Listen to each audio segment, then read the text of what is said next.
स्वागत है आप सभी का एसके एडोजोन परिवार में। और आज हम लोग फिर भारत दर्शन सीरीज को लेकर आए हैं, जिसमें हम लोग अ, जिसमें आज हम लोग पढ़ने वाले हैं भारत दर्शन सीरीज का पार्ट 15। इससे पहले हम लोग टोटल 14 पार्ट हमने कंप्लीट कर रखा है। और आज हम लोग एक भारत का बहुत ही महत्वपूर्ण राज्य, भारत का एक बहुत ही इंपॉर्टेंट और बहुत ही महत्वपूर्ण राज्य, जहाँ से बहुत सारे प्रश्न बनते हैं एग्जाम में, उस राज्य का नाम है तमिलनाडु। और आज हम लोग पढ़ने वाले हैं तमिलनाडु राज्य के बारे में, और तमिलनाडु की क्या क्या विशेषता है, यहाँ पे कौन सी पहाड़ियाँ हैं, नदी, झील, झरना, जलप्रपात, इन सब के बारे में पढ़ने वाले हैं। बहुत ही इंपॉर्टेंट क्लास होगा इस तमिलनाडु का। तो आज हम लोग करने वाले हैं भारत दर्शन सीरीज का 15 पार्ट, वो आपका तमिलनाडु। ठीक है, चलिए।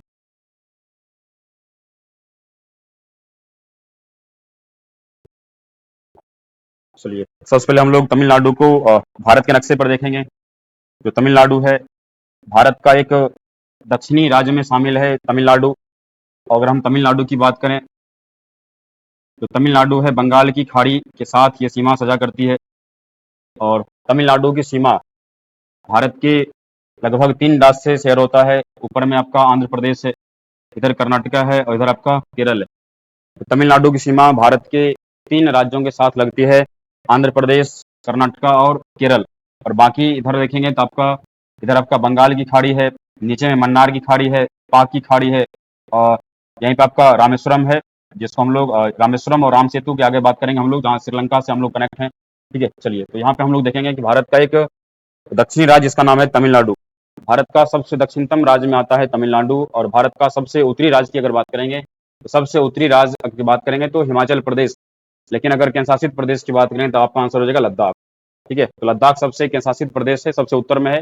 और राज्य की बात करेंगे तो हिमाचल प्रदेश, और सबसे दक्षिणी राज्य की बात करेंगे तो आपका है तमिलनाडु। और तमिलनाडु की सीमा भारत के 3 राज्य के साथ शेयर होता है, आंध्र प्रदेश, कर्नाटका और केरला। ठीक है, चलिए, इसको लिखेंगे हम लोग। सबसे पहले जो तमिलनाडु है, तमिलनाडु की अगर हम राजधानी की बात करें, तमिलनाडु की राजधानी है चेन्नई। तमिलनाडु की राजधानी है चेन्नई। और चेन्नई का चेन्नई का पूर्व नाम हुआ करता था मद्रास। और इस मद्रास का नाम रखा गया है 1969 में। ठीक है, आगे लिखेंगे। अगर हम तमिलनाडु गठन की बात करें, इसका गठन हुआ है 1 नवंबर 1956। 1 नवंबर 1956 को तमिलनाडु राज्य का गठन किया गया है। अभी हम बात किए हैं सीमा, और तमिलनाडु की सीमा लगता है भारत के 3 राज्यों के साथ। तमिलनाडु की सीमा भारत के 3 राज्यों के साथ लगता है। एक आपका है आंध्र प्रदेश, एक है आंध्र प्रदेश, दूसरा की बात करेंगे आपका है कर्नाटक, और एक राज्य है आपका केरल। आंध्र प्रदेश, कर्नाटक और केरल, ये 3 राज्य के साथ सीमा सजा होता है तमिलनाडु का। और तमिलनाडु के बारे में एक पॉइंट ध्यान रखना है हमें, तमिलनाडु भारत का सबसे दक्षिणी राज्य है। ठीक है, तमिलनाडु भारत का सबसे दक्षिणी राज्य है। तमिलनाडु भारत का जो है एक सबसे दक्षिणी राज्य है। ठीक है, चलिए। यहाँ की अगर भाषा की बात करें, तमिलनाडु की जो भाषा है वो तमिल है, तमिल। और इसके अलावा तमिल के साथ यहाँ पे इंग्लिश भी बोली जाती है, अंग्रेजी बोली जाती है, लेकिन मुख्य भाषा की बात करेंगे तो यहाँ पे तमिल है। और तमिल जो है वो तमिल क्या है, शास्त्रीय भाषा है। और सबसे प्राचीन शास्त्रीय भाषा में तमिल ही आता है, ध्यान रखना है आपको। जो तमिल है ये सबसे भारत की सबसे प्राचीन शास्त्रीय भाषा है, भारत की सबसे प्राचीन शास्त्रीय भाषा है। और इसको शास्त्रीय भाषा का दर्जा दिया गया था 2004 में। इसे शास्त्रीय भाषा का दर्जा दिया गया 2004 में। और वर्तमान में कुल शास्त्रीय भाषा की बात करेंगे कितने हैं, तो वर्तमान में कुल 11 शास्त्रीय भाषा है। ठीक है, वर्तमान में कुल 11 शास्त्रीय भाषा था, पहले 6 है और वर्तमान 5 बढ़ा दिया गया 2025 में। तो वर्तमान में कुल टोटल 11 शास्त्रीय भाषा है। उन सब में जो सबसे प्राचीन है वो आपका तमिल। ठीक है, चलिए। इसके अलावा बात करते हैं यहाँ पे लोकसभा, राज्यसभा, विधानसभा की सीटें की बात। तो यहाँ पे जो आपका लोकसभा की सीट है, यहाँ पे टोटल 38 सीट हैं। यहाँ पे राज्यसभा की टोटल 18 सीट हैं, और विधानसभा की टोटल 234 सीटें। अच्छा, थोड़ा सा इसको कर लीजिएगा, थोड़ा सा 39। तो लोकसभा की कुल 39 सीटें हैं, राज्यसभा की टोटल 18 सीटें हैं, और विधानसभा की कुल 234 सीटें हैं। और तमिलनाडु पहले द्विसदनीय विधायिका हुआ करता था, लेकिन वर्तमान में तमिलनाडु की बात करेंगे तो एक सदनीय विधायिका वाला राज्य है। ठीक है, एक सदनीय विधायिका, यहाँ पे सिर्फ विधानसभा, यहाँ पे विधान परिषद नहीं है।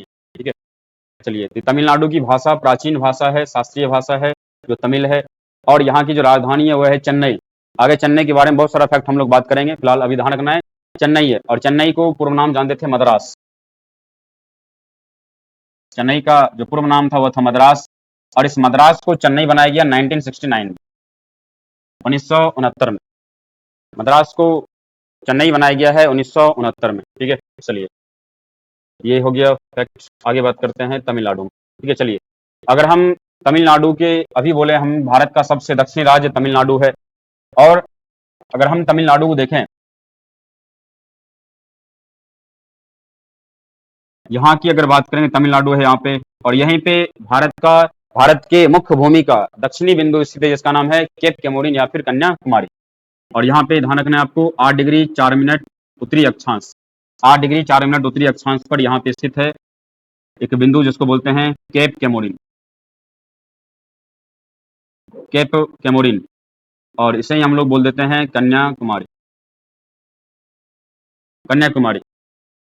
तो ध्यान रखना है कि भारत के मुख्य भूमि का भारत के मुख्य भूमि का दक्षिणी बिंदु उसका नाम है केप केमोरिन, केप केमोरिन या ऐसी कन्याकुमारी बोलते हैं, जो स्थित है 8 डिग्री 4 मिनट उत्तरी अक्षांश पर। ठीक है, चलिए इसके अलावा ध्यान रखना है आपको जो कन्याकुमारी एक बहुत ही प्रसिद्ध स्थान है। इसी कन्याकुमारी, जो आपका कन्याकुमारी एक ऐसा जगह है भारत का, तमिलनाडु का, जो जहाँ से एक और आपका बंगाल की खाड़ी है, इधर इधर आपका अरब सागर है, नीचे हिंद महासागर है। तो तीनों का जो जल जो मिलता है वो मिलता है आपका कन्याकुमारी। ठीक है, और तमिलनाडु के जो वर्तमान सीएम है वह है थलपति विजय, थलपति विजय। वर्तमान में जो सीएम है जोसेफ विजय, जिसको थलपति विजय के नाम जानते हैं। तमिलनाडु में एक नई पार्टी बनाए हैं जिसका नाम है टीवीके, और इसी टीवीके पार्टी से जो वर्तमान के सीएम है तमिलनाडु के, जिसका नाम है थलपति विजय। ठीक है, चलिए और यहाँ का एक और कुछ तो नहीं, लेकिन राजकीय पशु जरूर पूछा गया है एक बार एग्जाम में कि तमिलनाडु का राजकीय पशु क्या है। तो आपको ध्यान रखना है यहाँ के राजकीय पशु है नीलगिरी ताहर, नीलगिरी ताहर। ठीक है, बाकी लिखाने का उद्देश्य यही, क्योंकि एक बार पूछा गया एग्जाम में, बाकी नहीं पूछा जाता है खास करके। तो नीलगिरी ताहर जो है वो तमिलनाडु का राजकीय पशु है। और तमिलनाडु का जो हाईकोर्ट है, तमिलनाडु का हाईकोर्ट आपका है मद्रास हाईकोर्ट, जिसको हम लोग चेन्नई कहते हैं, मद्रास हाईकोर्ट। और ये मद्रास हाईकोर्ट की स्थापना बहुत पहले ही हो चुका था। 1861 के हाईकोर्ट अधिनियम द्वारा 1862 में 3 हाईकोर्ट की स्थापना हुआ था, कलकत्ता, मद्रास और बम्बई में। और ये अंग्रेजों का दक्षिण में मुख्य प्रेसिडेंसी नगर रहा है मद्रास। ठीक है, और इसकी स्थापना 1862 में ही किया गया था।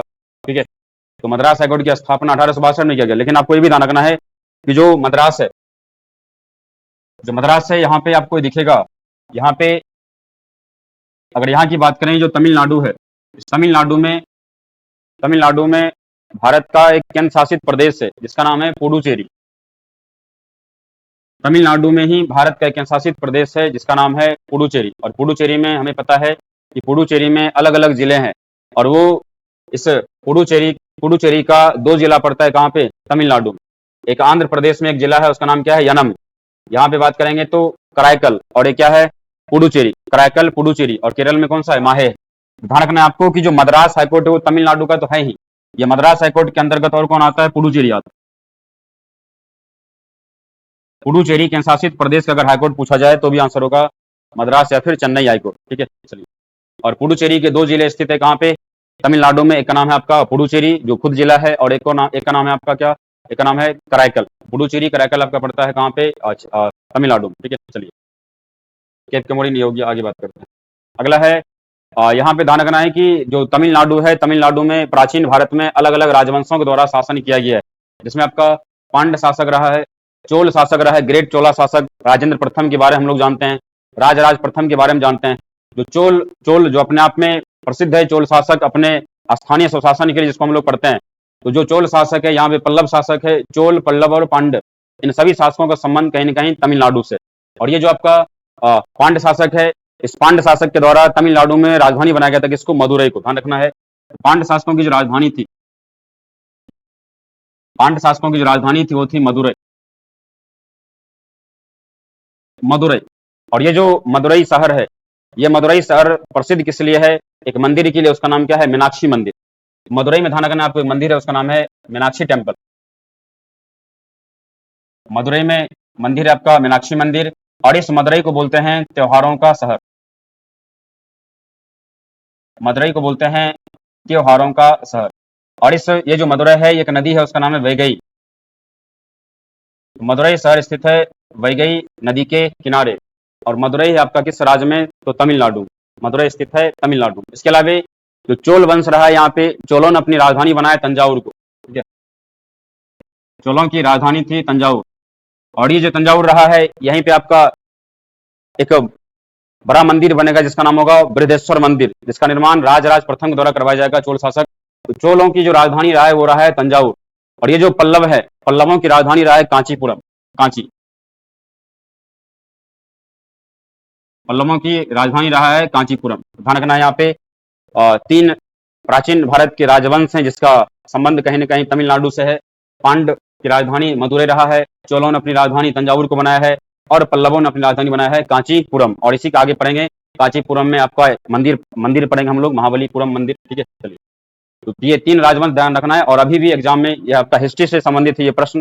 तो ध्यान रखना है हमें पांड के बारे में, चोल के बारे में, और पल्लव के बारे में। पांड, चोल और पल्लव का संबंध आपका तमिलनाडु से। ठीक है। और मदुरै के बारे में हमने कहा है कि मीनाक्षी मंदिर है, त्योहारों का शहर कहते हैं, नदी का नाम है आपका वैगई नदी। ठीक है, चलिए आगे बढ़ते हैं। अगला है आपका तमिलनाडु में नेशनल पार्क। तो तमिलनाडु में नेशनल पार्क आपको ध्यान रखना है, एक आपका है मुकुर्थी। मुकुर्थी मुकुर्थी। उसके बाद ध्यान रखना आपको मृदु मलाई। मुकुर्थी, मृदु मनाई, मृदु मलाई। मन्नार की खाड़ी यानी गल्फ ऑफ मन्नार। मुकुर्थी, मृदु मलाई, मन्नार की खाड़ी। इसके अलावा Annamalai national park. Annamalai national park, इसी को इंदिरा गांधी नेशनल पार्क कहते हैं। Indira Gandhi national park. ठीक है, इंदिरा गांधी नेशनल पार्क। ठीक है, ये सब का संबंध है आपका तमिलनाडु से। मुकुर्थी, मृदुमलाई, मन्नार की खाड़ी। ठीक है, चलिए। और यहाँ पे थोड़ा सा आपको ये भी ध्यान रखना, यहाँ लिख देते हैं आपको। यहाँ का एक बहुत ही प्रसिद्ध टाइगर रिजर्व, उसका नाम है Sathyamangalam tiger reserve. Sathyamangalam, Sathyamangalam, Sathyamangalam tiger reserve. Sathyamangalam tiger reserve का संबंध है आपका तमिलनाडु से। ठीक है, मुकुर्थी, मृदुमलाई, मन्नार की खाड़ी, अन्नामलाई, जिसको इंदिरा गांधी नेशनल पार्क के नाम जानते हैं। इसके अलावा यहाँ की झील की बात करेंगे तो तमिलनाडु में एक बहुत ही प्रसिद्ध झील है, उसका नाम है पुलिकट। इससे पहले आंध्र प्रदेश की क्लास में हमने बताया था, जो पुलिकट झील है, पुलिकट झील दो राज्यों की सीमा पर है, आंध्र प्रदेश और आपका तमिलनाडु। पुलिकट झील, तो पुलिकट झील का संबंध दो राज्य से है, एक आंध्र प्रदेश से, एक आपका है तमिलनाडु। ठीक है, आंध्र प्रदेश और तमिलनाडु। इसके अलावा यहाँ पे ध्यान रखना है कंबम झील। कंबम झील। इसके अलावा एक कलीवेली झील। कलीवेली झील, कलीवेली झील। इसके अलावा ध्यान रखना आपको कोडाई कनाल झील। कोडाई कनाल झील। और ये जो कोडाई कनाल झील है, ये आपका कृत्रिम झील है। कोडाई कनाल झील आपका कृत्रिम झील है। कोडाई कनाल झील कृत्रिम झील।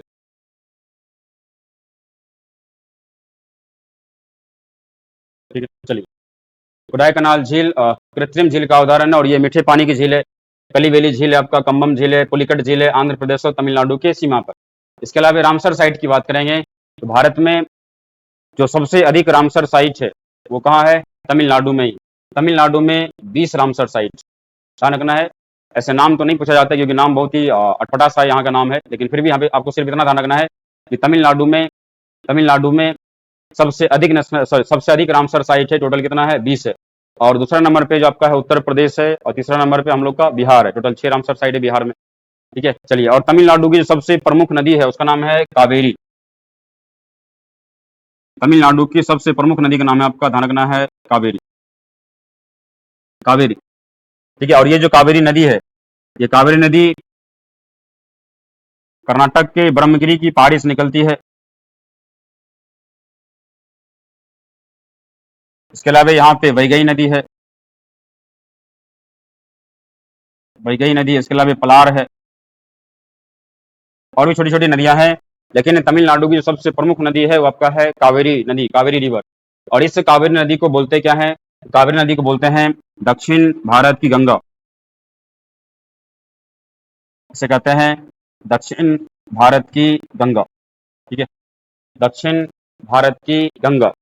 ठीक है, और दक्षिण भारत की सबसे पवित्र नदी मानी जाती है कौन? कावेरी। इस प्रकार हमारे उत्तर भारत के लिए गंगा नदी इंपॉर्टेंट है, उसी तरह दक्षिण भारत के लिए कावेरी नदी बहुत ही ज्यादा इंपॉर्टेंट है। ठीक है, तो झील, पुलिकट, कंबम, गलीबेली, कोडाईकनाल, ठीक है, रामसर साइड, सब अधिक रामसर साइड तमिलनाडु में ही है। और यहाँ की जो सबसे प्रमुख नदी आपका है कावेरी रिवर, जो निकलती है कर्नाटक के ब्रह्मगिरी की पहाड़ी से और आपका गिर जाती है बंगाल की खाड़ी में। और कावेरी नदी जो डेल्टा, ये भी ध्यान रखना थोड़ा सा, जो कावेरी नदी डेल्टा है, कावेरी नदी का जो डेल्टा है यह चावल उत्पादन के लिए प्रसिद्ध है। कावेरी नदी डेल्टा चावल प्रोडक्शन यानी जो धान है, चावल है, उसके उत्पादन के लिए प्रसिद्ध है कावेरी नदी का डेल्टा। ठीक है, चलिए आगे बढ़ा जाए। हम्म, चलिए, यहाँ की एक घाटी ध्यान रखना है आपको, एक प्रसिद्ध घाटी है यहाँ का, पूछा जाता है कंबम घाटी।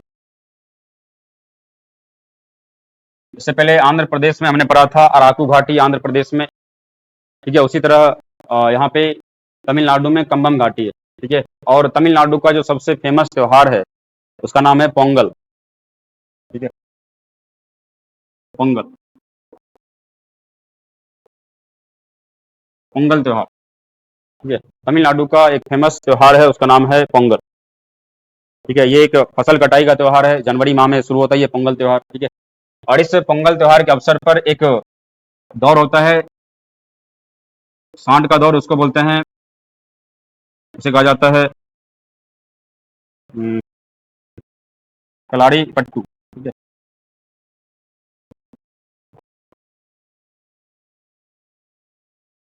कलाड़ी पट्टू। ठीक है, लिख लीजिए कलाड़ी पट्टू।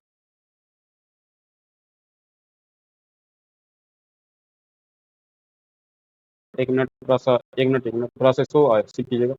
कलाड़ी पट्टू आपका केरल में जाता है, यहाँ पे ध्यान रखना, सॉरी जल्लीकट्टू, जल्लीकट्टू। जल्लीकट्टू तमिलनाडु का एक दौर है, यहाँ पे होता है आपका इसी पोंगल त्योहार के अवसर पर होता है। इसमें जो है दौर कराया जाता है किसका? तो सांड का। ठीक है, सांड का दौर होता है यहाँ पे। ठीक है, चलिए, तो पोंगल तमिलनाडु, लेकिन अगर आपसे प्रश्न आ जाए कि अट्टुकल पोंगल, पोंगल तमिलनाडु का, लेकिन अगर पूछे अट्टुकल पोंगल तो अब आंसर क्या होगा? केरल। अट्टुकल पोंगल का संबंध है केरल से, जल्लीकट्टू का संबंध है तमिलनाडु से। जल्लीकट्टू जो है त्योहार है, ये किस पर मनता है, किस किस अवसर पे हो जाता है? पोंगल के अवसर पर। ठीक है, इसके अलावा ध्यान रखना आपको, यहाँ पे एक और त्योहार थाईपुसम, थाईपुसम। ये दोनों त्योहार कई बार एग्जाम में पूछा गया है कि थाईपुसम जो है वो किस राज्य का त्योहार है, तो आपका तमिलनाडु का है। इसके अलावा यहाँ पे जो सबसे प्रसिद्ध पोंगल तो है ही। ठीक है, पोंगल।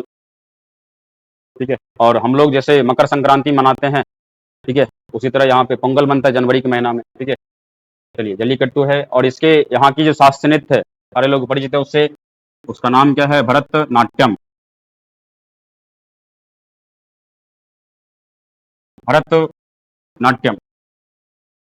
तो भरतनाट्यम लोकनृत्य का संबंध है आपका तमिलनाडु से। इसके अलावा भरतनाट्यम लोकनृत्य में कुछ आपको नाम याद रखना है, यहाँ के जो नृत्य करता है, जैसे आपका रुक्मिणी देवी है, रुक्मणी देवी, लिख लीजिए रुक्मणी देवी। यामिनी कृष्ण मूर्ति, रुक्मणी देवी। उसके बाद आपको ध्यान रखना है यामिनी कृष्ण मूर्ति। ठीक है, रुक्मणी देवी, यामिनी कृष्ण मूर्ति। ठीक है, चलिए, एक और लिख लीजिएगा मल्लिका साराभाई, मल्लिका साराभाई। ठीक है, इन सब का संबंध है भरतनाट्यम से। ठीक है, तो भरतनाट्यम जो शास्त्रीय नृत्य है वह है कहाँ का? तो वह है आपका तमिलनाडु। ठीक है, चलिए, इसके अलावा यहाँ के कुछ लोक नृत्य है, यहाँ के कुछ लोक नृत्य आपको ध्यान रखना है, उसमें ध्यान रखना है आपको करगट्टम। ठीक है, करगट्टम।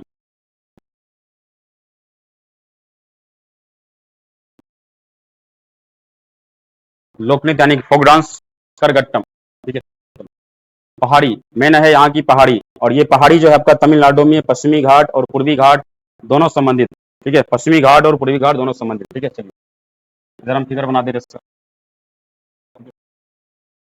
देखिए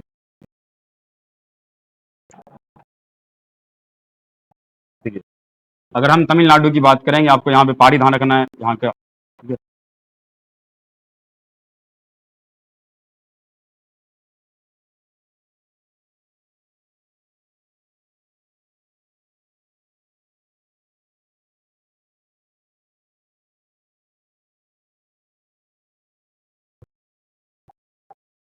इसमें जावेदी, सेबरॉय, जावेदी, सेबरॉय, पंचमलाई, जावेदी, सेबरॉय, पंचमलाई, सिरुमलाई, जावेदी, सेबरॉय, पंचमलाई, सिरुमलाई,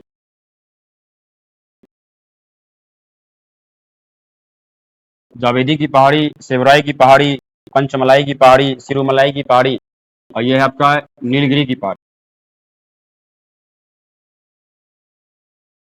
नीलगिरी पहाड़ी, ठीक है, नीलगिरी की पहाड़ी, ठीक है। इसके अलावा यहाँ बताना रखना आपको पालनी पहाड़ी,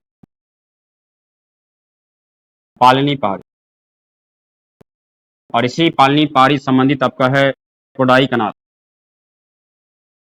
कोडाई कनाल जो यहाँ का बहुत ही फेमस हिल स्टेशन है, कोडाई कनाल। इसके अलावा नीलगिरी की पहाड़ी जो है, यहाँ की जो सबसे हाईएस्ट पीक ध्यान रखना आपको, उसका नाम है डोडा बेटा,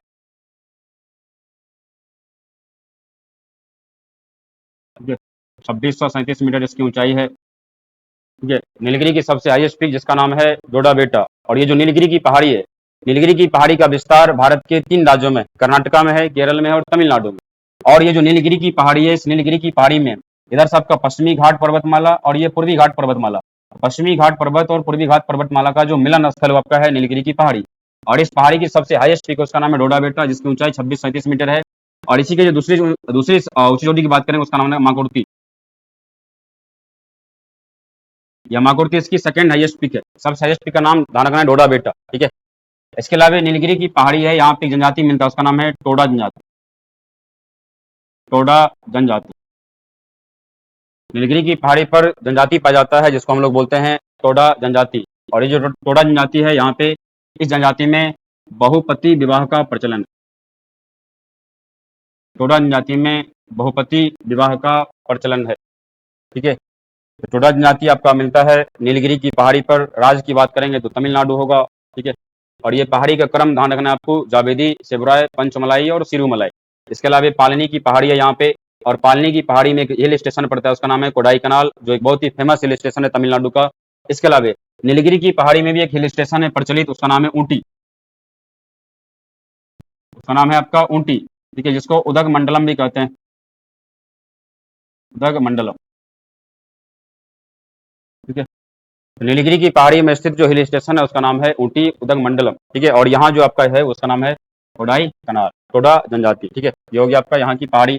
इसके अलावा यहाँ की परियोजना की बात करेंगे, नीलगिरी की जो यहाँ सॉरी आपका तमिलनाडु का जो परियोजना है, यहाँ पे उसका नाम याद रखना आपको, मेट्टूर बांध। कई बार एग्जाम में पूछा जाने वाला प्रश्न कि मेट्टूर परियोजना या फिर मेट्टूर बांध का संबंध किस नदी से है, तो नदी का नाम होगा सबसे पहली बात तो कावेरी नदी, मेट्टूर बांध का संबंध है कावेरी नदी से, और राज्य का नाम होगा तो तमिलनाडु, ठीक है। तो मेट्टूर बांध, तमिलनाडु, कावेरी नदी, ठीक है। यहीं पे एक और ध्यान रखना है आपको, पापनासम परियोजना, पापनासम परियोजना, ठीक है। तो ये जो पापनासम परियोजना है, पापनासम नदी का नाम है, पापनासम नदी पर ये आपका स्थित है, पापनासम परियोजना का संबंध ही आपका तमिलनाडु से, ठीक है। पाइकाड़ा, पाइकाड़ा परियोजना, इसका भी ध्यान रखना है आपको, संबंध तमिलनाडु से, ठीक है। लेकिन सबसे इंपॉर्टेंट ध्यान रखना है, कई बार एग्जाम में पूछा जाने वाला प्रश्न है कि मेट्टूर बांध किस नदी पर है और किस राज्य में, कावेरी नदी पर है और तमिलनाडु में, ठीक है। चलिए इसमें एक और लिख लीजिएगा, ओलियट्टम, ओलियट्टम, ठीक है। चलिए पहाड़ी में ध्यान रखना है आपको, ये क्रम यहाँ का, ठीक है। चलिए, मेट्रोबान, कावेरी नदी, आगे बढ़ते हैं। आगे यहाँ का एक बहुत ही प्रसिद्ध जलप्रपात है जो अलग अलग एग्जाम में पूछा गया है, होजेंकल जलप्रपात।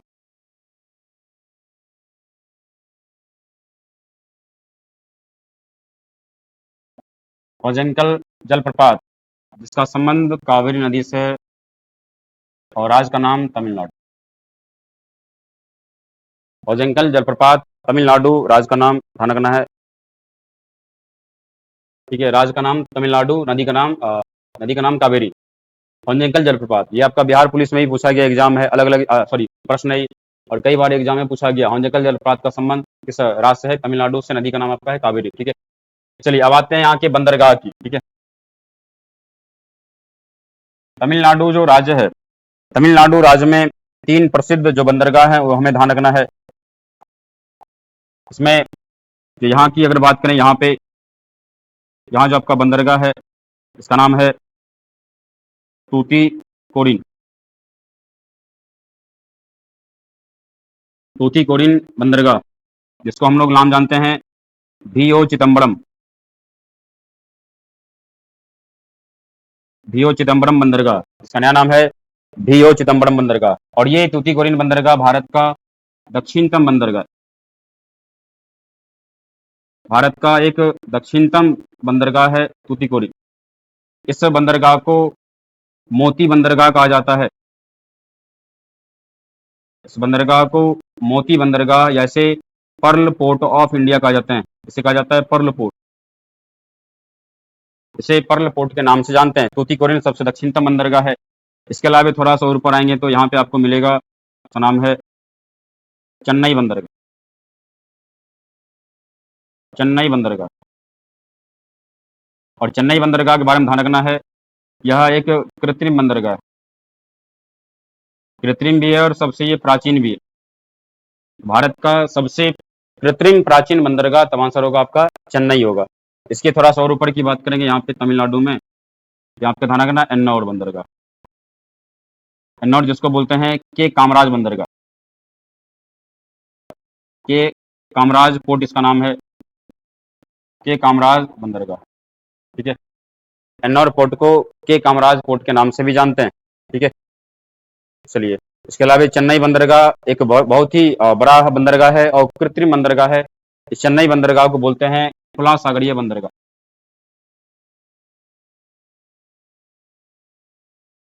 इसे कहते हैं खुला सागरीय बंदरगाह, ठीक है। चेन्नई बंदरगाह को खुला सागरीय बंदरगाह के नाम से भी जानते हैं, ठीक है। और ये जो एन्नौर पोर्ट है इसके कॉर्पोरेट पोर्ट भी कहते हैं।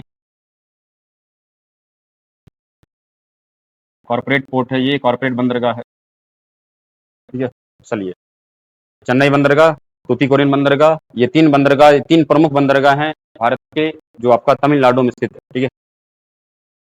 चलिए, ये आपका हो गया बंदरगाह, ठीक है। चलिए, इसके अलावा यहाँ की हम उद्योग की बात करेंगे, तमिलनाडु के उद्योग की, ठीक है। चलिए, यहाँ पे कुछ इंडस्ट्रीज हैं।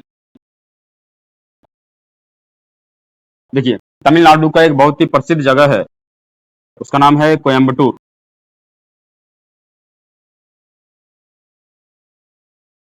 तमिलनाडु का एक बहुत ही प्रसिद्ध जगह, उसका नाम है कोयम्बटूर। और इस कोयम्बटूर को बोलते हैं दक्षिण भारत का मैनचेस्टर। दक्षिण भारत का मैनचेस्टर।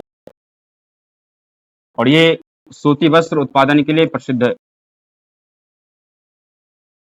सूती वस्त्र उत्पादन के लिए प्रसिद्ध है आपका ये कोयम्बटूर। और कोयम्बटूर में ही गन्ना प्रजनन केंद्र भी है, ध्यान रखना आपको, ठीक है। ठीक है, गन्ना प्रजनन केंद्र,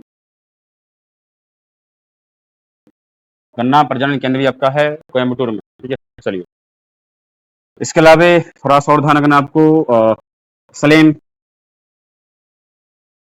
सलेम जो है, यहाँ पे लौह इस्पात उद्योग है सलेम में। यहाँ की एक जगह है, उसका नाम है नवेली, ठीक है। नवेली जो आपका है लिग्नाइट कोयला के लिए प्रसिद्ध जगह है ये। नवेली जो यहाँ पे लिग्नाइट कोयला के लिए प्रसिद्ध स्थान है। इसके अलावा हम बात करें यहाँ पे भारत का पहला भारत का पहला सीमेंट उद्योग, भारत का पहला सीमेंट उद्योग यहीं लगा है मद्रास में। मद्रास यानी तो चेन्नई। भारत का पहला सीमेंट उद्योग मद्रास में लगा 1904 में। भारत का पहला सीमेंट उद्योग जो है मद्रास यानी चेन्नई में लगा है 1904 में। इसके अलावा भारत का पहला उर्वरक उद्योग, भारत का पहला उर्वरक उद्योग भी यहीं लगा है, उसका नाम है रानीपेट, तमिलनाडु, 1906 में। ठीक है। भारत का पहला उर्वरक उद्योग फर्टिलाइज इंडस्ट्री जो है रानीपेट तमिलनाडु में लगा है 1906 में। पहला सीमेंट उद्योग मद्रास में लगा है 1904 में। कोयम्बटूर यहाँ का दक्षिण भारत का मैनचेस्टर है। इसके अलावा यहाँ पे एक और उद्योग ध्यान रखना आपको, पटाखा उद्योग। पटाखा, और पटाखा के लिए प्रसिद्ध आपका ध्यान रखना है शिवकाशी। शिवकाशी जो यहाँ का जिला है वो पटाखा के लिए प्रसिद्ध है। पटाखा का उत्पादन बड़े स्तर पर होता है तमिलनाडु के शिवकाशी में। ठीक है।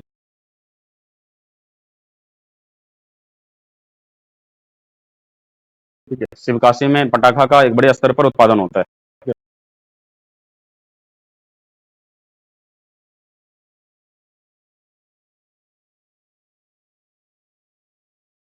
चलिए हो गया। चलिए आगे बढ़ते हैं। मंदिर की बात हम लोग आगे करेंगे, फिलहाल मंदिर आगे आपका लिखा गया है सारा। आगे यहाँ की अगर हम परमाणु संयंत्र की बात करें, तो यहाँ के जो परमाणु संयंत्र उस पर ध्यान रखना है आपको। दो परमाणु संयंत्र आपको कम से कम, एक का नाम है कुडनकुलम, कुडनकुलम परमाणु संयंत्र, कुडनकुलम। एक का ध्यान रखना है आपको कलपक्कम।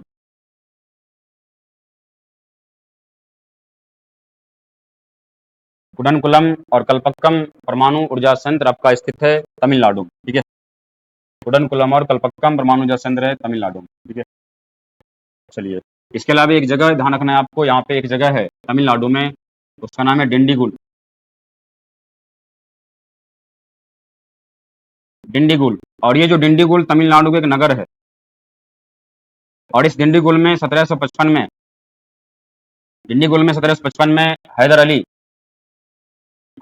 यानी टीपू सुल्तान के पिता हैं हैदर अली। ठीक है। डिंडीगुल में 1755 में हैदर अली ने फ्रांसीसियों की सहायता से स्थापित किया था आधुनिक शास्त्रागार।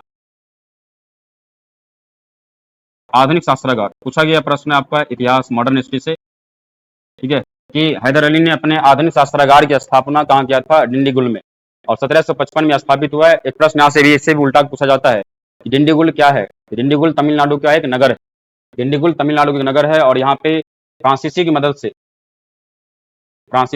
मदद से ये क्या हुआ है? स्थापित हुआ है 1755 में डिंडीगुल में। ठीक है, तमिलनाडु। ठीक है, चलिए इसके अलावा यहाँ पे मार्शल आर्ट की बात करेंगे। तमिलनाडु के मार्शल आर्ट को सिलंबम कहते हैं। सिलंबम, ये यहाँ का मार्शल आर्ट है। सिलंबम तमिलनाडु का मार्शल आर्ट। इसके अलावा यहाँ का बहुत ही प्रसिद्ध बीच, यानी समुद्र का जो बीच होता है, यहाँ का बहुत ही प्रसिद्ध बीच है, भारत का सबसे लंबे बीच में आता है, उसका नाम है मरीना। ठीक है, जो मरीना बीच है, समुद्र का जो बीच है, जैसे गोवा का बीच है, उसी तरह सबसे लंबा बीच में आता है मरीना बीच, जो आपका तमिलनाडु में पड़ता है। इसके अलावा यहाँ पे फसल की बात करेंगे तो यहाँ पे धान का, चावल यानी चावल का उत्पादन होता है।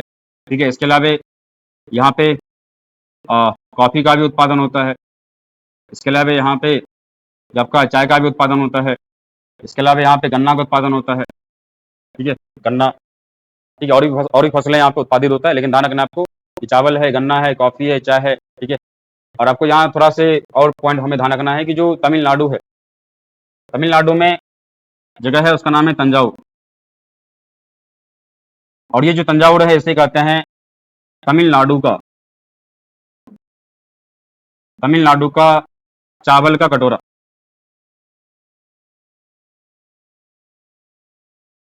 तमिलनाडु का चावल का कटोरा।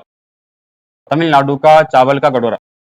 ठीक है, तमिलनाडु का चावल का कटोरा। ठीक है, यहाँ पे प्रोडक्शन होता है। ठीक है, और और भारत के दो ऐसे राज्य हैं जहाँ पे कि सालों भर चावल की खेती होता है, धान की खेती होता है। कौन से वो दो राज्य हैं? एक है पश्चिम बंगाल और एक आपका है तमिलनाडु। तमिलनाडु और पश्चिम बंगाल में सालों भर चावल की खेती होता है, और तमिलनाडु में प्रमुख रूप से चावल का उत्पादन ही होता है। इसके अलावा अगर बात करें गन्ना, गन्ना का प्रोडक्शन होता है सबसे अधिक उत्तर प्रदेश में, लेकिन गन्ना का जो सबसे अधिक उत्पादकता की बात करेंगे, सबसे प्रति हेक्टेयर सर्वाधिक उत्पादन आपका तमिलनाडु में होता है। गन्ना का प्रति हेक्टेयर उत्पादन गन्ना का सर्वाधिक प्रति हेक्टेयर उत्पादन आपका कहाँ होता है? तो तमिलनाडु में होता है। और यहाँ के जो गन्ने होते हैं वहाँ पे उसमें जो रस की मात्रा होता है हम लोग के यहाँ की यानी कि उत्तर भारत की तुलना में बहुत ज्यादा होता है आपका यहाँ पे दक्षिण भारत में गन्ना। और गन्ना के लिए पूछा जाए, गन्ना के लिए सबसे उपयुक्त जलवायु किस भारत का है? दक्षिण की उत्तर, ध्यान रखना आपको, दक्षिण भारत का। दक्षिण भारत का जो जलवायु है गन्ना के लिए सर्वाधिक उपयुक्त है बनस्पत किसके? तो उत्तर भारत के। ठीक है, चलिए। तो मार्शल आर्ट यहाँ का सिलंबम है। फसल में ध्यान रखना आपको चावल। और दक्षिण भारत में तमिलनाडु का चावल कटोरा कहा जाता है किससे? तो वह है आपका तंजावुर का। ठीक है, चलिए आगे। चलिए अब आप बात करते हैं तमिलनाडु का एक बहुत ही महत्वपूर्ण हिस्सा, तमिलनाडु के प्रमुख व्यक्ति के बारे में। ठीक है, तमिलनाडु का प्रमुख व्यक्तित्व के बारे में, यहाँ के बहुत ही प्रसिद्ध व्यक्ति हैं। ठीक है, चलिए तमिलनाडु का यहाँ लिख दे रहे, हेडिंग लगा दे रहे, प्रमुख व्यक्ति।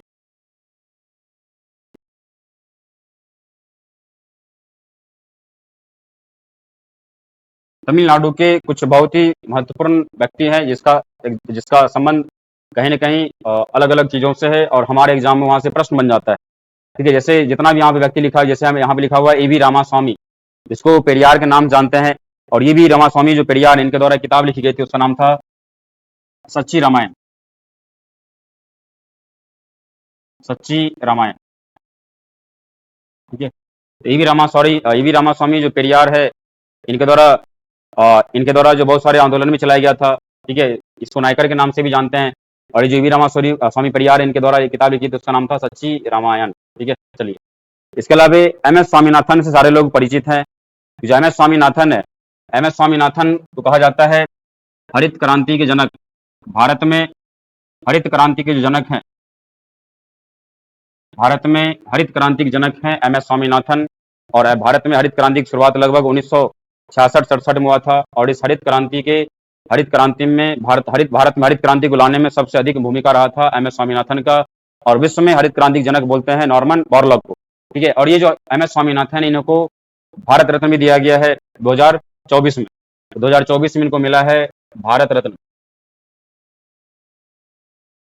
2024 में इन्हें भारत रत्न भी दिया गया है। ठीक है, इसके अलावा सिराज गोपालाचारी हैं, इनका संबंध भी तमिलनाडु से रहा है। और सिराज गोपालाचारी जो है, सिराज गोपालाचारी की बात करें, सिराज गोपालाचारी स्वतंत्र भारत के एकमात्र और अंतिम भारतीय गवर्नर जनरल बने थे सिराज गोपालाचारी। ठीक है, और सिराज गोपालाचारी जो है इन्हें भी दिया गया है भारत रत्न। कब? 1954 में। इन्हें 1954 में दिया गया भारत रत्न। ठीक है, और सिराज गोपालाचारी जो है ये स्वतंत्र भारत के अंतिम भारतीय गवर्नर जनरल और एकमात्र नहीं है भारतीय। ठीक है, सिराज गोपालाचारी। ठीक है, चलिए। और सिराज गोपालाचारी जब महात्मा गांधी सविनय अवज्ञा आंदोलन शुरू करते हैं तो ये भी दक्षिण भारत में इनका नेतृत्व करते हैं। ठीक है, चलिए। इसके अलावा श्रीनिवास रामानुजम जो है इनके जन्म दिवस को हम लोग मनाते हैं राष्ट्रीय गणित दिवस। एक गणितज्ञ रहे हैं ये। ठीक है, और इनके जन्म दिवस को हम लोग 22 दिसंबर को मनाते हैं राष्ट्रीय गणित दिवस। राष्ट्रीय गणित दिवस, national mathematics day. Srinivasa Ramanujam. इसके अलावा विश्वनाथन जो आनंद है ये हैं, इनका संबंध क्या है? शतरंज से। और इन्हें शतरंज का ग्रैंड मास्टर है, ये भारत के पहले ग्रैंड मास्टर, शतरंज के जादूगर हैं ये विश्वनाथन आनंद। और इस विश्वनाथन आनंद को शतरंज का जादूगर कहा जाता है। और ये जो भारत के पहले ग्रैंड मास्टर हैं। और विश्वनाथन आनंद को ही भारत का सबसे बड़ा जो खेल रत्न पुरस्कार है उसका नाम है राजीव गांधी खेल रत्न पुरस्कार, जिसका नया नाम हो चुका है क्या? मेजर ध्यानचंद पुरस्कार। पहली बार इनको ही मिला था 1991-92 में। ठीक है, राजीव गांधी खेल रत्न पुरस्कार, राजीव गांधी खेल रत्न पुरस्कार। ठीक है, जिसका नया नाम है मेजर ध्यानचंद पुरस्कार। ठीक है, चलिए। ग्रैंड मास्टर रह चुके हैं विश्वनाथन आनंद। इसके अलावा सीवी रमन भारत के एक बड़े भौतिकी के वैज्ञानिक है ये। सीवी रमन, जिसका पूरा नाम है चंद्रशेखर वेंकट रमन। और सीवी रमन के द्वारा ही खोजा गया था रमन प्रभाव। ठीक है, इनके द्वारा ही खोजा गया था रमन इफेक्ट, रमन प्रभाव। ठीक है, और इसके बाद स्कैटरिंग ऑफ लाइट, प्रकाश का प्रकीर्णन। ठीक है, और 28 फरवरी को मनाते क्या है? राष्ट्रीय विज्ञान दिवस, ठीक है, राष्ट्रीय विज्ञान दिवस 28 फरवरी को मनाते हैं राष्ट्रीय विज्ञान दिवस। राष्ट्रीय विज्ञान दिवस इसलिए मनाते हैं 28 फरवरी, क्योंकि 28 फरवरी को ही इनके द्वारा रमन प्रभाव की खोज किया गया था, ना कि इनका बर्थडे था। तो ध्यान रखना, सीवी रमन का बर्थडे 28 फरवरी नहीं, बल्कि इनके द्वारा 28 फरवरी को रमन प्रभाव की खोज किया गया है। और इनके बाद सीवी रमन भारत के पहले वैज्ञानिक है जिन्हें मिलेगा नोबेल पुरस्कार 1930 में। तो 1930 में मिला इन्हें भौतिकी का नोबेल पुरस्कार, ठीक है। तो भौतिकी का नोबेल पुरस्कार यानी विज्ञान के क्षेत्र में पहली बार किसी व्यक्ति को नोबेल पुरस्कार मिला है, तो वह सीवी रमन। इसके बाद सीवी रमन को आजादी के बाद 1952 में मिला भारत रत्न, भारत रत्न, ठीक है। और भारत रत्न प्राप्त करने वाले पहले वैज्ञानिक भी हैं सीवी रमन, ठीक है, सीवी रमन। तो Vishwanathan Anand, CV Raman, Srinivasa Ramanujan, Shri Rajagopalachari, MS. Swaminathan, EV Ramaswamy Periyar, इन सब का संबंध आपका है तमिलनाडु से। और भी हमारे, और ये भी ध्यान रखना आपको कि भारत को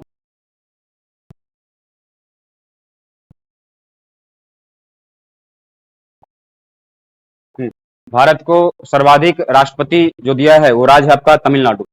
भारत को सर्वाधिक राष्ट्रपति यानी टोटल 3 राष्ट्रपति भी कौन दिए हैं, कौन किस राज्य से है, तो ध्यान रखना आपको तमिलनाडु से, ठीक है। सर्वाधिक राष्ट्रपति जो बने हैं वो तमिलनाडु से बने हैं, टोटल 3 राष्ट्रपति, सर्वपल्ली राधाकृष्णन, आर वेंकटरमन और एपीजे अब्दुल कलाम। और एपीजे अब्दुल कलाम का जन्म जो है 15 अक्टूबर 1931 को रामेश्वरम में हुआ था। विधान रखना, एपीजे अब्दुल कलाम का संबंध भी तमिलनाडु के रामेश्वरम से, तमिलनाडु के रामेश्वरम, और रामेश्वरम में इनका जन्म हुआ था 15 अक्टूबर 1931 को। और यह है भारत के प्रथम वैज्ञानिक राष्ट्रपति, भारत के missile man APJ Abdul Kalam, ठीक है। और इनकी बहुत ही प्रसिद्ध रचना है जिसका नाम है wings of fire, wings of fire, ठीक है, इंडिया 2020, ठीक है। अग्नि की उड़ान, विंग्स ऑफ फायर, इनकी बहुत ही महत्वपूर्ण रचना है। एपीजे अब्दुल कलाम भारत की मिसाइल मैन, और इनका जन्म रामेश्वरम में हुआ है 15 अक्टूबर 1931 को। और एपीजे अब्दुल कलाम जो है 1997 से लेकर 2002 तक भारत के राष्ट्रपति के तौर पर इन्होंने कार्यभार संभाला है, ठीक है। सर्वपल्ली राधाकृष्णन का संबंध भी तमिलनाडु से, ठीक है, ये भी राष्ट्रपति रहे हैं। आर वेंकटरमन भी भारत के राष्ट्रपति रहे हैं, ठीक है। चलिए चलिए अब आए थोड़ा सा लास्ट टॉपिक बात करते हैं। यहाँ पे तमिलनाडु की कुछ प्रमुख मंदिर है, आपको ध्यान रखना है। तमिलनाडु में जो मंदिर है आपको बृहदेश्वर मंदिर, जिसको ग्रेट चोला टेम्पल के नाम जानते हैं। और जो बृहदेश्वर मंदिर है इसका निर्माण करवाए हैं चोल वंश के राजा, जिसका नाम है राजराज चोल, या इसको बोलते हैं राजराज प्रथम, ठीक है। तो राजराज चोल या इसको राजराज प्रथम के नाम से भी जानते हैं। तो इनके द्वारा निर्माण करवाया गया है आपका बृहदेश्वर मंदिर। और ये जो बृहदेश्वर मंदिर है ये यूनेस्को में भी शामिल है, बृहदेश्वर मंदिर यूनेस्को में भी शामिल किया गया है। तो बृहदेश्वर मंदिर, इसके अलावा है गंगई कोंड चोलपुरम मंदिर। गंगई कोंड की स्थापना राजेंद्र चोल के द्वारा किया गया था, और चोल वंश के सभी महान शासकों में से एक हुआ है राजेंद्र चोल। जो राजेंद्र चोल इनके द्वारा मंदिर बनाया, ध्यान रखना है, गंगई कोंड चोलपुरम, ठीक है, गंगई कोंड चोलपुरम, गंगई कोंड चोलपुरम। इसके अलावा यहाँ पे एक और मंदिर, उसका नाम है ऐरावतेश्वर मंदिर, ऐरावतेश्वर मंदिर। और इसका निर्माण करवाने वाले हैं, उसका नाम है राजेंद्र चोल द्वितीय। ये राजेंद्र चोल प्रथम है और यह है राजेंद्र चोल द्वितीय, ठीक है।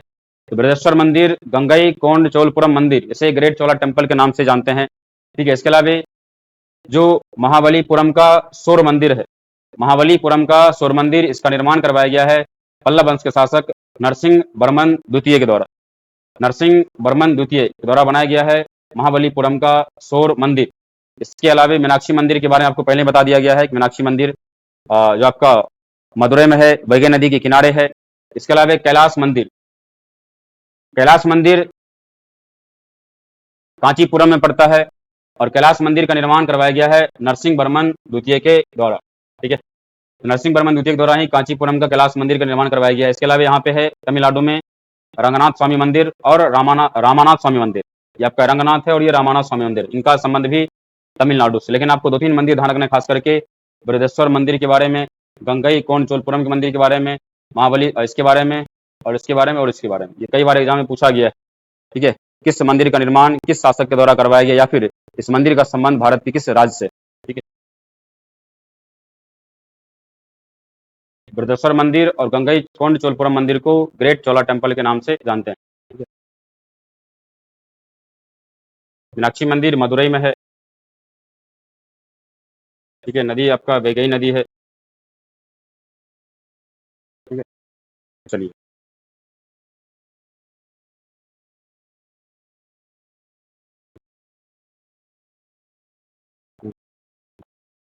चलिए थोड़ा सा और बात करते हैं तमिलनाडु का, तमिलनाडु के बारे में सुनिए। देखिए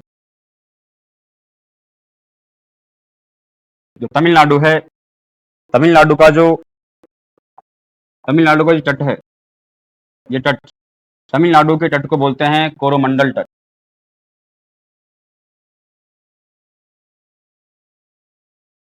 तमिलनाडु के तट को बोलते हैं कोरोमंडल तट। ठीक उसी प्रकार जिस प्रकार यहाँ के तट को बोलते हैं मालाबार तट। केरल का जो तट है वो आपका है मालाबार तट। तो समझना है आपको थोड़ा सा चीज क्या। देखिए ठीक है। ठीक है सुनिए। अगर प्रश्न आता है कि दक्षिण पश्चिम मानसून, दक्षिण पश्चिम मानसून से सर्वाधिक वर्षा किस तट पर होता है, आपको आंसर करना है मालाबार तट यानी कि केरल। और यहाँ पर आपको पता है पश्चिमी घाट पर्वतमाला है, और पश्चिमी घाट पर्वतमाला के पश्चिमी ढाल पर, पश्चिमी घाट पर्वतमाला के पश्चिमी ढाल पर क्या होता है, वर्षा होता है। और दक्षिण पश्चिम मानसून से वर्षा होता है। दक्षिण पश्चिम मानसून का आगमन केरल से होता है। जून के प्रथम सप्ताह में लगभग आगमन होता है केरल में, इससे पहले अंडमान निकोबार में आ जाता है वो। ठीक है। तो दक्षिण पश्चिम मानसून से सर्वाधिक वर्षा होता है मालाबार तट पर। और यही मानसून जब वापस लौटता है, इसको बोलते हैं लौटता हुआ मानसून। इसे कहते हैं लौटता हुआ मानसून।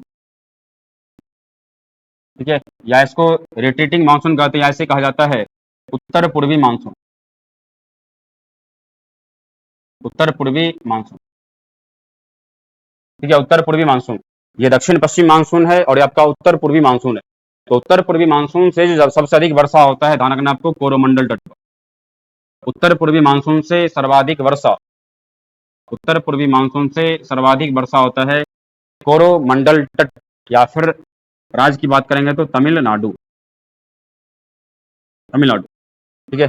लौटता हुआ मानसून या उत्तर पूर्वी मानसून या रोटेटिंग मानसून से सबसे अधिक वर्षा होता है कहाँ पे, तमिलनाडु में होता है।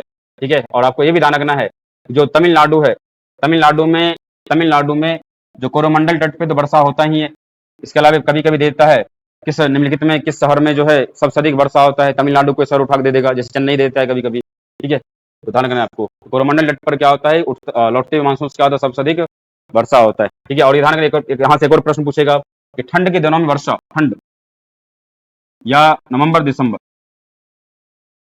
ठंड के दिनों में वर्षा। तो ठंड के दिनों में वर्षा दक्षिण भारत में कहाँ होता है, तमिलनाडु में होता है। ठंड के दिनों में वर्षा होता है दक्षिण भारत में, तमिलनाडु में। ठीक है। और बाकी उधर बात करेंगे तो आपका पश्चिमी विक्षोभ से वर्षा होता है भारत के उत्तर पश्चिम क्षेत्र में, पश्चिमी विक्षोभ से। और इधर बात करेंगे तो आपका उत्तर पूर्वी मानसून होता है। अब यहाँ पे एक जगह आपको ध्यान रखना है, उसका नाम है चेन्नई। चेन्नई, चेन्नई के बारे में आपको दो चार फैक्ट ध्यान रखना है। ठीक है। पहली बात, चेन्नई का पूर्व नाम क्या था, तो मद्रास था। ठीक है। चेन्नई का पूर्व नाम था मद्रास, और इसको 1969 में नाम क्या कर दिया गया, चेन्नई। इसके अलावा यही क्या है आपका तमिलनाडु का हाई कोर्ट, तमिलनाडु का हाई कोर्ट। इसके अलावा जो चेन्नई है, चेन्नई की बात करेंगे, जो चेन्नई है, तो चेन्नई क्या है, भारत का एक महानगर है। भारत के 4 महानगर है, दिल्ली, मुंबई, चेन्नई और कोलकाता। दिल्ली, मुंबई, चेन्नई और कोलकाता। और तमिलनाडु का सबसे अधिक जनसंख्या वाला जो आपका जिला है वो आपका है चेन्नई। सॉरी बोल सकते हैं। ठीक है। चेन्नई सबसे अधिक जनसंख्या इसी चेन्नई का है। ठीक है। चेन्नई एक महानगर है, चेन्नई एक महानगर है। इसके अलावा कि भारत में औसत समुद्र तल की ऊंचाई, भारत में औसत समुद्र तल की ऊंचाई कहाँ से मापा जाता है, चेन्नई से। भारत में औसत समुद्र तल की ऊंचाई, भारत में औसत समुद्र तल की ऊंचाई भी चेन्नई से मापा जाता है। इसके अलावा ध्यान रखना आपको, राष्ट्रीय चमड़ा अनुसंधान केंद्र, राष्ट्रीय चमड़ा अनुसंधान,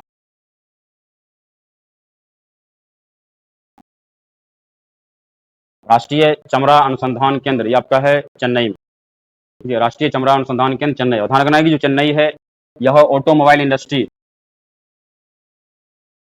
मतलब कार वगैरह के लिए, गाड़ी के लिए, ऑटोमोबाइल इंडस्ट्री के लिए फेमस है, इसलिए उसके एशिया का डेट्रॉइट भी कहते हैं। ध्यान रखना है आपको, चेन्नई को एशिया का डेट्रॉइट। डेट्रॉइट आपका अमेरिका का शहर है, डेट्रॉइट।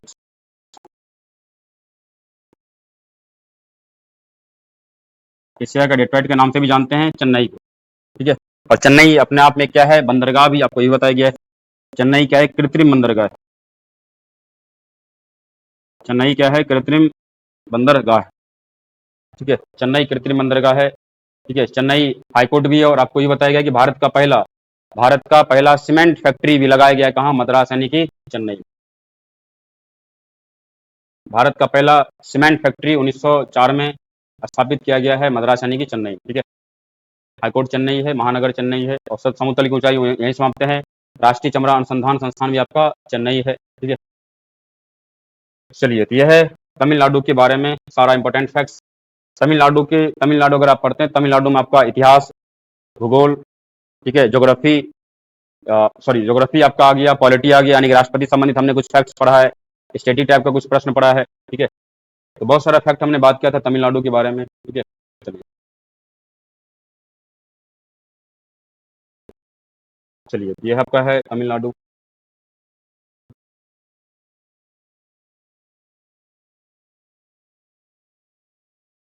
ठीक है, चलिए, तो इस प्रकार हमने भारत दर्शन सीरीज का 15वां पार्ट हमने कंप्लीट कर रखा है, जिसमें हम लोग तमिलनाडु के बारे में हमने पढ़ा है, ठीक है। तो चलिए आगे